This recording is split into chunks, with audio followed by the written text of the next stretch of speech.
ঘর বাড়িতে হামলা হয়, অনেক এলাকা থাকতে পারে না, মামলা হয়।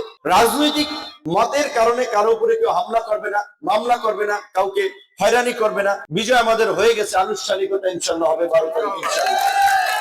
তো আপনাদের নিয়ে কাজ করতে চাই, আপনাদের পাশে থাকতে চাই।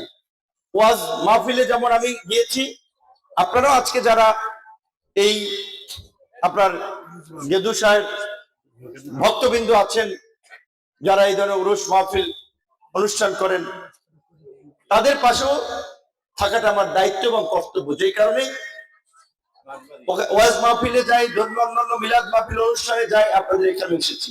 এটা আমাদের দেশের বৈচিত্র্য।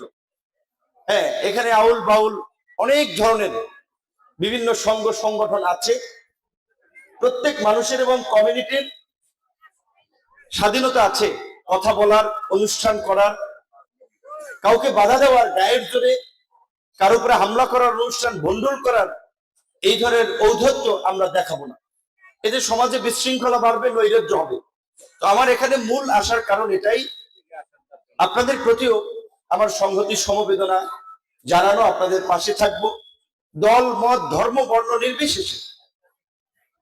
গলাচিপা 10 মিনার হিন্দু মানুষরা আপনারা জানেন, এই অঞ্চলে হিন্দু কম, একটু নিরিবিলি থাকে, ব্যবসা বাণিজ্যটা নিরাপদ থাকে। কিন্তু আমরা দেখেছি যে অনেক সময় রাজনৈতিক পট পরিবর্তনের পরে হিন্দুদের ব্যবসা বাণিজ্যে হামলা হয়, ঘর বাড়িতে হামলা হয়, অনেক এলাকা থাকতে পারে না, মামলা হয়। 5ই আগস্টের পরে গলাচিপার ব্যবসায়ী বেশি হিন্দু, তাদেরকে দেখা সাক্ষাৎ করে বলেছিলাম যে ধর্মীয় পরিচয়ের কারণে কিংবা কোনো হিন্দু সম্প্রদায়ের লোক আক্রান্ত হলে আমাকে জানাবেন। ব্যবসা বাণিজ্য করতে গেলে 1 পয়সা কাউকে চাঁদা দিতে হবে না। তো আমরা আগামীতে এই গলাচিপা 10 মিনাকে একটা রোল মডেল করতে চাই। কোন ক্ষেত্রে রোল মডেল? রাজনৈতিক সম্প্রীতির ক্ষেত্রে। রাজনৈতিক সম্প্রীতিটা কি?